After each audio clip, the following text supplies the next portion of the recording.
Guys मैं निहाल sir आप सभी बच्चों का हमारे इस यूट्यूब चैनल रफ्तार मैथ में स्वागत है। तो आज आप सबके लिए लाए हैं most important question class 10th UP board exam 2024 का स्टूडेंट ये प्रश्न वायरल पेपर से लिया गया है। तो आप सभी बच्चों के लिए ये प्रश्न बहुत ही इम्पोर्टेंट स्टूडेंट अब देखिए प्रश्न क्या कह रहा है। यदि ये ए और बी क्रमशः -2, -2 और 2, -4 हो तो बिंदु P के निर्देशांक ज्ञात कीजिए ताकि AP बराबर 3/7 AB हो और P रेखाखंड AB पर स्थित है। तो स्टूडेंट देखिए हम लोग सबसे पहले यहाँ पे हल लिखेंगे। तो स्टूडेंट देखिए यहाँ पे थोड़ा क्वालिटी जो है यहाँ पे थोड़ा अच्छा नहीं है, मतलब उतना ज़्यादा लाइट नहीं है, तो आप लोग मैनेज कर लीजिएगा। तो स्टूडेंट देखिए यहाँ पे सबसे पहले हम इस फिगर को समझते हैं।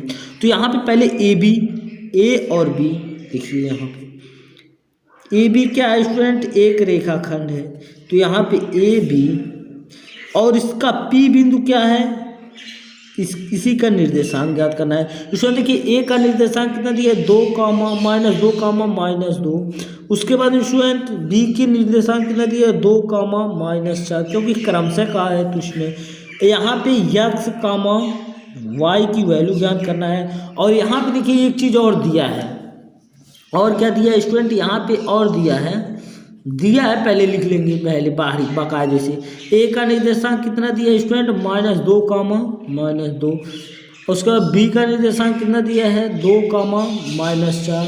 और क्या दिया है स्टूडेंट, AP बराबर 3/7 AB, ये चीज़ दिया है। और उसके बाद सिद्ध क्या करना है स्टूडेंट, सिद्ध करना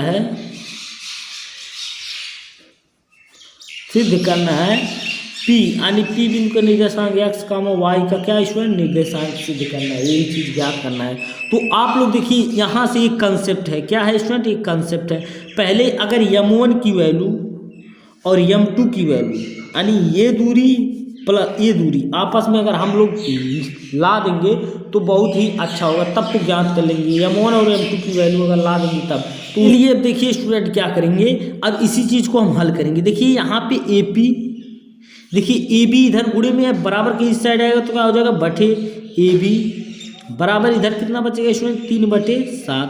अब स्टूडेंट देखिए यहाँ पे AP बटे AB के स्थान पे देखिए AB यहाँ से लेके यहाँ तक की दूरी है, तो आप लोग इसको यहाँ से लेके यहाँ तक की दूरी लिखिए। तो AP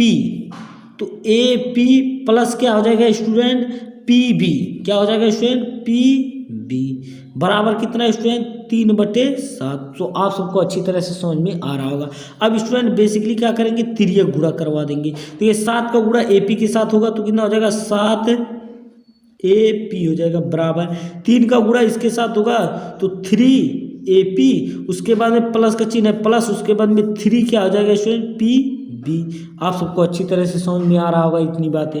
तो अब देखिए स्टूडेंट बेसिकली 7AP, अब यहाँ पे 3AP है तो एक जात का है तो बराबर की इस साइड है तो -3AP हो जाएगा बराबर क्या हो जाएगा स्टूडेंट, 3PB हो जाएगा। तो आप सबको अच्छी तरह से समझ में आ रहा होगा।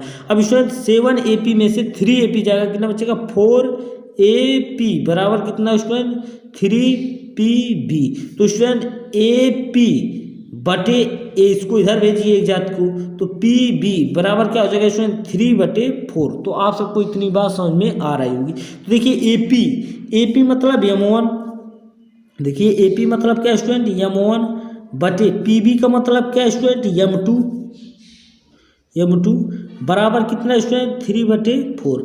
यानी m1 की वैल्यू 3 है और m2 की वैल्यू कितनी है स्टूडेंट, 4 है। तो अब निर्देशांक हम लोग ज्ञात करने के लिए कौन सा सूत्र लगाएंगे, निर्देशांक ज्ञात करने के लिए सूत्र लगाएंगे x बराबर क्या student, m1 x2 plus m2 x1 बटे m1 प्लस m2। आप सब लोग इस सूत्र को याद रख लीजिएगा, ये अंतः विभाजन खंड का सूत्र है, ठीक है। तो स्टूडेंट x की वैल्यू ज्ञात करना है, तो x बराबर m1 की वैल्यू कितनी है स्टूडेंट, 3, तो 3 x2, देखिए हम यहाँ पे हम मान दे रहे हैं, ये x1 हो गया, ये y1 हो गया, AX2 हो गया, AY2 हो गया। तो आप सबको अच्छी तरह से समझ में आ रहा होगा। तो स्टूडेंट M1 की वैल्यू कितनी है स्टूडेंट 3, X2 की वैल्यू क्या है स्टूडेंट 2, तो गुणे 2, प्लस का चिन्ह है बीच में, प्लस का चिन्ह लगाएंगे। स्टूडेंट देखिए अब यहाँ पे M2 की वैल्यू कितनी है 4, तो 4 गुणे X1 की वैल्यू कितनी है स्टूडेंट, X1 की वैल्यू है -2, तो -2 बटे M1 प्लस M2, तो M1 की वैल्यू है 3 अब प्लस M2 की वैल्यू कितनी है स्टूडेंट 4।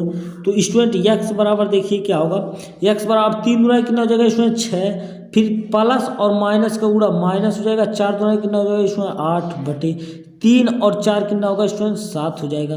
तो X बराबर कितना हो जाएगा, बेसिकली यहाँ पे देखिए -8 में से 6 जाएगा कितना बचेगा -2 बटे कितना हो जाएगा इसमें 7 हो जाएगा।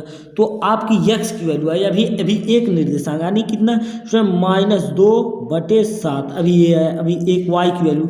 अब Y की वैल्यू भी इसी प्रकार से ज्ञात करेंगे। Y बराबर सूत्र होता है स्टूडेंट M1 Y2, उसके बाद में प्लस M2 Y1 बटे क्या है स्टूडेंट M1 प्लस M2। तो आप सबको अच्छी तरह से समझ में आ रहा होगा। अब स्टूडेंट देखिए Y बराबर सूत्र, अब M1 की वैल्यू कितनी है स्टूडेंट 3 रखें, 3 Y2 की वैल्यू -4 है, तो -4 प्लस उसके M2 की वैल्यू कितनी है स्टूडेंट 4 है, तो 4 रखेंगे, फिर गुणे Y1 की वैल्यू कितनी है स्टूडेंट -2 है बटे M1 प्लस M2 मतलब क्या है स्टूडेंट 3 + 4 हो जाएगा।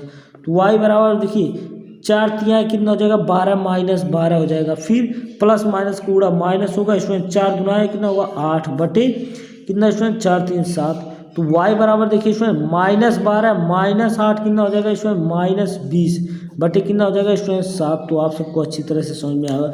तो यहाँ पे -20 बटे कितना हो जाएगा 7। तो ये निर्देशांक हो गया X और Y की वैल्यू देखिए कितनी बेहतरीन ढंग से हम ज्ञात कर दिए।